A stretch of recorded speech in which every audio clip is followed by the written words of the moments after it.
rebuilding trust with your body after years of dieting, because we've all been there, especially if you're, my age. I'm in my 50s. I've dieted over and over and over many times throughout my 50 years of life, right? So, I want to talk about how constant dieting makes us no longer able to trust our body's signals, okay? This is something I talk about a lot of time, is you need to be in tune with your body. And I find that when you are, and you actually listen to what it is sharing, it's the number one way to rebuild trust with your body and start getting results, whether it's weight loss or having better energy or sleeping better or feeling less anxious, whatever it is. All the things that women come to me saying they just can't get better, it all comes down to listening to your body and paying attention and giving it what it needs instead of trying to fight against it, okay? So I want to ask you, have you ever felt like completely disconnected with your body? Like you're living in it, you're moving around, you're doing the things, you're feeding it, but it's really not listening and it's not responding to you. If that's you, say me in the comments. So why is this happening? Well, for years and probably decades, like I just mentioned, we've been dieting, we've been restricting, we've been trying to force things that aren't working and trying to chase quick results. Like, I want to lose 20 pounds in 30 days, right? We just want it done and we want it now because we've been trying so hard to get these results and it's not working. And we live in a culture that tells us we need to push harder. We need to eat less. We need to control everything. And over time, what happens is these messages literally rewire the way we interact with our own bodies because we stop paying attention. We stop listening to what it is saying to us. Hey everyone, thanks for jumping in. Let me know if you're here watching. I'd love to see who's here. So what happens is we stop trusting hunger cues. So we don't eat when we're hungry because we think it's going to make us fat. Or we don't feel hungry, so we just don't eat. You know what? I'm not hungry, so I'm not going to eat. Okay? Neither one of these are good cues. These are not good things, right? We reward ourselves or punish ourselves with food, right? Ooh, I was good all week, so I'm going to treat myself to this. Or, I did bad. I ate bad food. Well, I'm just going to keep going right now anyway, right? And so we start believing that when we feel full, that's a bad thing. That eating more is wrong, right? We don't want to feel full because then, we've overeaten and now we're just going to get fat. And after years of continuing to do these things, it feels like our body isn't even ours because it just stops responding. So do you currently feel that way? Like you just your body's just doing its own thing no matter what you do. Again, if that's you, comment me in the comments.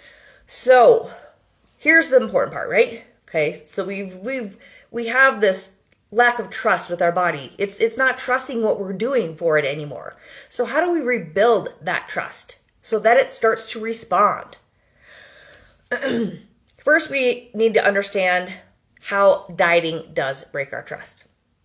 Okay, and when I say dieting, because I don't even like using that word. If you've followed me, listened to me a long time, I don't like the word diet. I like to use nutrition because dieting to me means not eating. I'm eating less foods. I'm cutting out foods. I'm not eating, restricting everything's right. So what breaks our trust? So first, it's ignoring hunger cues.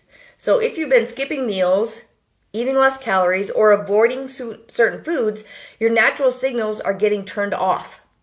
So your body doesn't know whether to tell you that it's hungry or to tell you that it's full. And you end up disconnected from what it actually really needs. Because it doesn't know. It's getting all these mixed signals, so it doesn't know what to do anymore. We use reward punish cycles. So we eat a forbidden food, so eat something you don't think you should eat, which there is nothing out there. You can eat whatever you want, right? But then you feel guilty. Or you restrict too much and you feel proud because the scale goes down. So you're like, I'm eating less. Good, the scale is moving. So then we continue with that cycle. Over time, what happens is, sorry about that. Over time, this creates anxiety around food. and meals versus just nourishing your body, because you're in a constant like, I don't know what to eat, I don't know what to do, I don't know how to do this, should I eat less, should I eat more, what happens is our hormones become a mess, and this is why we develop all these symptoms. This is why we don't feel good in our bodies.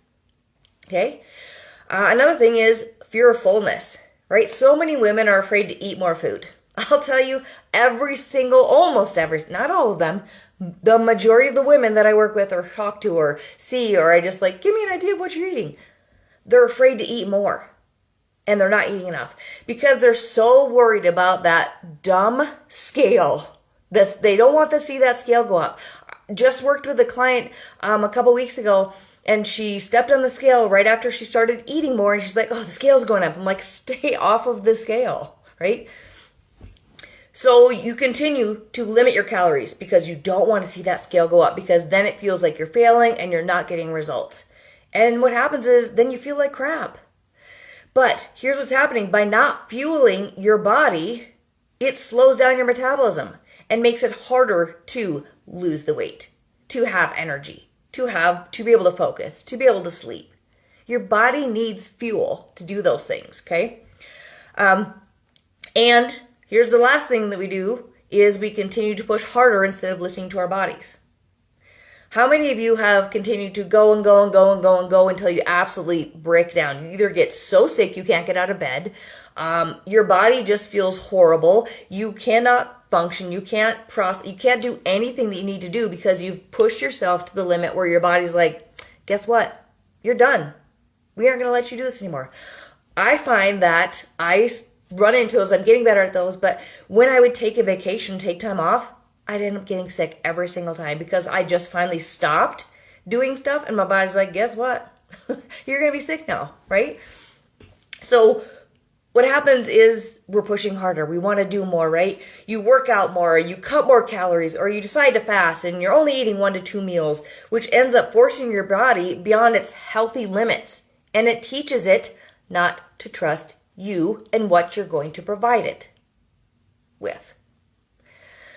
So once we see these patterns, we can begin to recognize the signals that our body has been giving it all along. So the fatigue, the cravings, the bloating, the mood swings, the overwhelm, the stress, the anxiety, waking up in the middle of the night, these aren't signs that you're failing. These are just ways that your body is communicating with you, telling you that it needs something different. Your body is telling you it's overwhelmed, it's undernourished, it's exhausted. And the first thing you need to do is start rebuilding trust with it and learn to stop and pay attention. If there's anything that I teach my clients is to pay attention to how their body responds. We do this over and over and over again. Constant reminders. Then you give it the attention that it actually needs. Because when you start rebuilding trust with your body, this is when it responds. This is when you start to feel better in your body, okay? So, how do we do that? First, you need to eat consistently without being afraid that you're going to gain weight.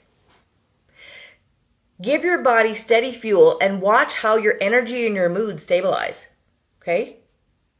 You're going to feel so much better. So think 3 to 4 meals a day. I eat 5 meals every single day, sometimes even 6. Like I eat food. I love food.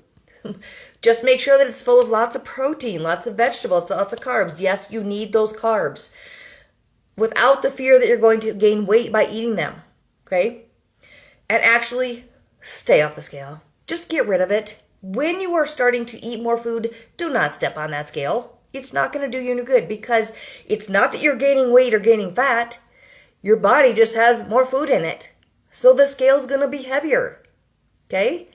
Ideally, you're going to poop it out the next day. So you're not gaining fat just by eating more calories, okay? So eat the 3 to 4 meals regularly, the protein, the vegetables, all the things. Stay off the scale. Instead, do measurements. If you want to see what's happening and if you're making progress, do measurements. I did that with that client that she stepped on the scale and she was gaining weight and she was like afraid to eat. But as soon as she started eating regularly, we did her measurements. She kept losing inches. Every couple weeks, she was losing more inches. So her body was responding, okay? Another way to pay attention to see, eat your food and pay attention to how is your digestion? How is your energy? How is your mental clarity? How are you managing stress? These are getting better, and these getting better are all signs that your body is happy and it feels safe to let go of the fat. That's when your body is going to transform. That's when the weight is going to fall off, okay? So that's number 1. Number 2, do strength training or some type of movement that makes your body feel safe. You don't have to go work out for hours or do hours of cardio to burn off what you ate. I actually tell my clients not to count their calories burned against what they're eating because it messes with your head so much. So stop doing that. Just eat the food, do the workouts. Think of them as 2 separate things. You're not working out to burn off the calories. You're working out to build the muscle, to restore your metabolism, okay? But also not to burn yourself out. So if you're finding that the workouts that you're doing are making you feel more exhausted, maybe you need to back up. Maybe you just need to go for a walk, okay? Build the muscle and do weight training to tell your body it's strong, it's capable, not to burn off the food that you just ate, okay? We're not working out to punish our bodies. We're working out to make our bodies stronger, okay? Number 3, rest without guilt. This is so hard for women. So hard, right? Recovery is part of the process. So, saying no, taking a nap, sleeping, getting to bed on time, having some downtime, some balance, some work, crazy life, downtime, balance. This is essential for a healthy metabolism and hormone balance. Without that, you're going to spiral, you're going to gain weight, you're not going to feel good in your body, okay? And then last, reframe discipline as self-respect for your body. So not ignoring what it actually needs. Again, pay attention, stop and pay attention. What is it telling you? Are you exhausted? Maybe you don't need to do that workout. Instead, you maybe need to go for a walk, or maybe you just need to do some stretching. Maybe you need to say no more often. If you're going all the time and you're so exhausted that you can't do what you need to do for yourself, but you're doing it for everyone else, your body's not going to respond. Maybe you skipped some meals the past few days because you've been too busy or you just forgot to eat. So your body is going to tell you it needs more food. It's going to be hungry. Don't be afraid to eat because the scale's going to go up. Fuel your body. Eat the food. Just don't stop eating. Okay? I've seen women completely transform their lives when they start to pay attention, when they respond to what their body needs, when they stop punishing themselves, when they stop pushing themselves, and they just take care of their body. Okay? They're going to have better energy. You're going to have better confidence. You're going to stop obsessing about every pound. I mean, get rid of the scale. You're going to feel in control again. You're going to see that your body responds, and you're going to feel like you have control over what is happening. And you're going to feel alive. And that's what living is truly about. Okay? So let me ask you, are you out there chasing that 20 pounds loss no matter what? Are you like, I don't care. I'm going to starve myself. I'm going to work out. I'm going to do all the cardio. I'm going to work out every single day because I don't want to see that scale go up. Because I need to lose that 20 pounds. Or are you ready to focus on trusting what your body needs right now, which is going to in turn allow it to feel safe enough to let go of the weight without having to restrict, without having to punish it in a way that is sustainable? Which one sounds better to you? Well, if you're looking for number 2, this is how I designed my Midlife Momentum membership. It's going to take the guesswork out of rebuilding your relationship with your body. It's not a diet. It's not something temporary. It's not a quick fix. It's restoring your body back to a place where it can thrive, where it can do what it needs to do, and where you will see sustainable fat loss. Because that's what we're all looking for, right?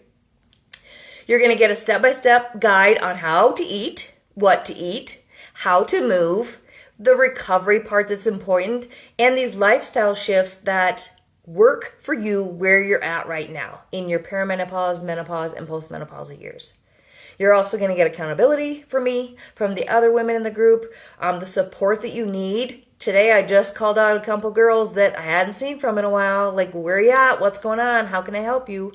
Because that's what we need, right? We need somebody like just kind of pulling us a little bit when we get behind, we get stuck. Because otherwise, we just continue down the rabbit hole and in that dark hole where we can't climb out of. The women in the community are amazing. They're so supportive and really good. But they're going through the same things you are, the same struggles, the same wins, the same things. They're doing all the same things, only they're designing this for themselves, right? So your body is ready to be trusted again, and it's time for you to show up for it the right way, not the wrong way. So the cart for the membership is closing this coming Sunday. It's closing. I'm not letting any more people in. And it's at only $47 per month. $47 is it. It's a fraction of the cost of what working with me one-on-one would be, but you're going to receive the same framework. It just won't be as individualized for you personally, but you will be able to design what works for you long term so that you can continue getting results and you can continue to maintain them, because that's what this is all about. Okay, I'm going to leave the details in for the membership in the comments, so check that out. If you have any questions, you can comment below or you can send me a private message. Either one works. I truly, like, the reason that I came up with this is because I'm finding that women are not getting the help they need because of finances, because the working with me one-on-one was just too much for them. But I really, I hear conversations all the time about women struggling, and I just want all women to feel good in their bodies and learn how to trust it again. Learn that it will respond when you give it what it needs. And you don't have to diet and starve yourself to do it. Okay? It just needs something different now. And I know that you can do it. And I will be here to support you along the way. So thanks for joining me, ladies. If you know anybody in this group that maybe could benefit from this, who has been trying to diet for years and not getting the results, maybe this is what they need to hear. So tag them below and have a wonderful rest of your day.